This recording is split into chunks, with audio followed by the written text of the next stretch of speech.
In the brutal winter of 1943, as snowstorms swept across the Ukrainian steppe, the Eastern Front of World War II stood on a knife's edge.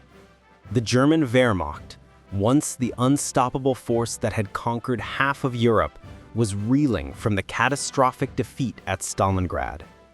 Hundreds of thousands of soldiers had been lost, entire divisions annihilated, and morale across the German ranks had plummeted. For the Soviets, victory at Stalingrad had ignited a wave of optimism. They believed the tide of war had finally turned permanently in their favor. Buoyed by success, the Red Army pushed westward with unprecedented momentum, determined to liberate all of Ukraine and drive the Germans back to the Dnieper River. But in early 1943, near the strategic city of Kharkov, known today as Kharkiv, Germany would strike back. Under the leadership of Field Marshal Erich von Manstein, the Wehrmacht would launch one of its most brilliant and deadly counteroffensives of the entire war. This is the story of the Third Battle of Kharkov, a desperate gamble, a flash of operational genius, and the last great German victory on the Eastern Front. Background. After Stalingrad. When the Soviet counteroffensive Operation Uranus encircled the German Sixth Army at Stalingrad in November 1942, the Axis front in southern Russia began to collapse. By early February 1943, Stalingrad had fallen. More than 300,000 Axis soldiers were killed or captured. The Red Army surged westward, aiming to exploit the disarray among German lines. Their plan was ambitious: to capture Rostov-on-Don, cut off the German Army Group A retreating from the Caucasus, and reclaim the industrial heartlands of Ukraine. Soviet troops under Generals Vatutin, Golikov, and Malinovsky pushed rapidly towards Kharkov, the second largest city in Ukraine and a major logistical hub. Facing them were the remnants of Army Group South, commanded by Field Marshal Erich von Manstein. Manstein was one of Germany's most gifted strategists, calm, precise, and ruthlessly pragmatic. His forces were stretched thin, battered, and short on supplies. But unlike other German commanders, Manstein saw opportunity in adversity. The Soviet advance. In February 1943, the Red Army launched Operation Star and Operation Gallop, sweeping through the Donbass and Kharkov regions. Soviet tank brigades raced across the snow, pushing German rearguards aside. On February 16, 1943, Kharkov fell to the Soviets after only light resistance. It was the third time the city had changed hands since the war began. Soviet newspapers trumpeted the victory, Moscow celebrated, and Stalin proclaimed that the path to the Dnieper was open.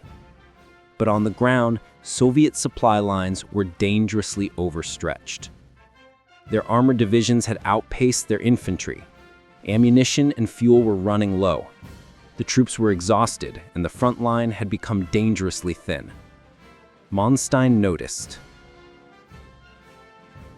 Manstein's counteroffensive.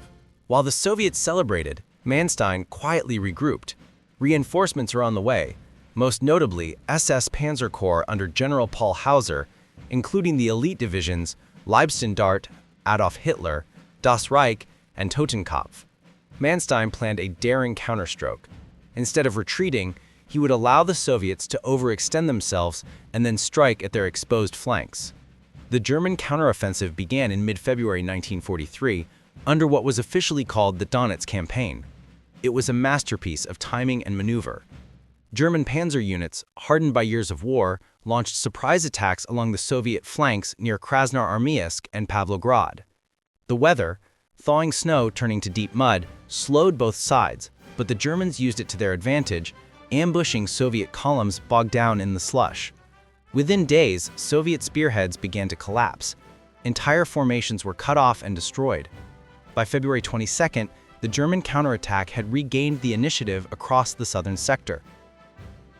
Destruction of 52 Soviet divisions. Between February 19th and March 15th, 1943, the German forces executed one of the most devastating counterattacks of the war. According to post-war analysis, as many as 52 Soviet divisions were destroyed or rendered combat ineffective. The Red Army, which had advanced nearly 300 kilometers in mere weeks, suddenly found itself surrounded. German tanks encircled Soviet positions near Losovaya, Barvenkovo, and Izium, areas that had witnessed similar disasters during the 1941 campaign. Soviet units that had triumphantly entered Kharkov now fought desperately to escape. But Manstein's tactics, combining speed, deception, and precision strikes, left them no room to maneuver. By early March, the Soviets had been pushed back hundreds of kilometers. The retaking of Kharkov. The next stage of Manstein's plan was to retake Kharkov itself.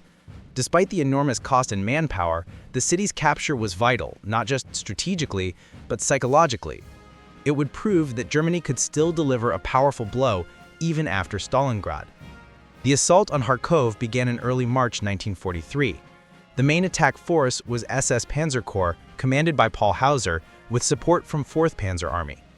Street fighting was fierce. The city had already suffered immense destruction from previous battles, and now it became a battlefield once again. SS divisions advanced block by block, fighting Soviet troops entrenched in factories, schools, and residential ruins. Tanks roared through the city center, their tracks crushing debris and bodies alike. By March 14th, Kharkov was encircled. Despite receiving orders from Manstein to hold positions south of the city to avoid unnecessary losses, Hauser pressed forward. On March 15th, after brutal house-to-house combat, Kharkov was retaken by the Germans. The black-red banners of the SS were raised over the shattered city. Manstein's plan had succeeded beyond expectations. Within 1 month, the Germans had transformed a collapsing front into a decisive victory. The aftermath. The Third Battle of Kharkov restored much of the German front in southern Russia. It was, in many ways, the last successful German offensive of the war. Hitler, overjoyed, declared Manstein's counteroffensive a miracle. German propaganda heralded it as proof of the Wehrmacht's enduring might. However, Manstein himself remained cautious. He knew that while the victory was tactical, it did not change the strategic reality. Germany's manpower and industrial capacity were dwindling. The Soviet Union could replace its losses far faster than Germany could.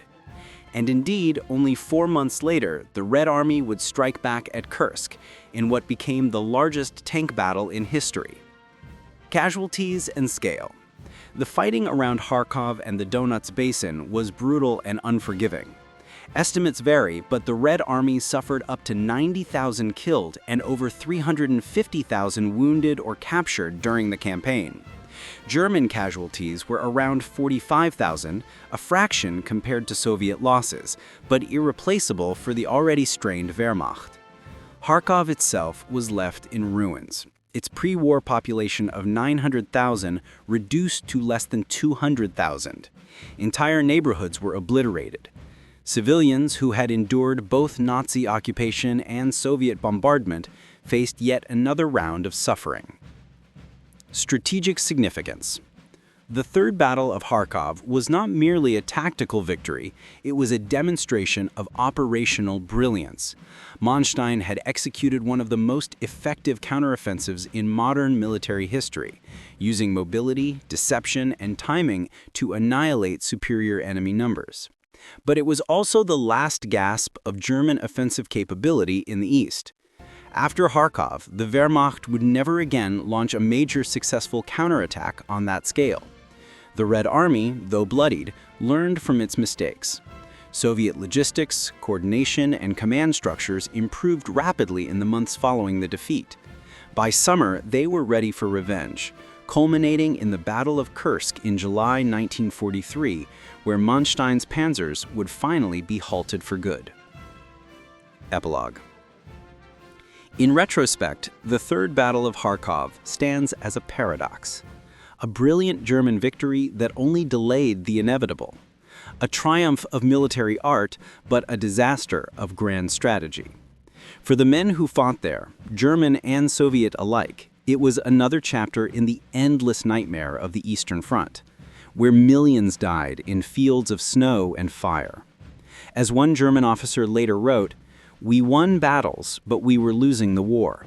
And for the Red Army, Kharkov was a harsh but necessary lesson, one that would shape the coming victories of 1944 and 1945.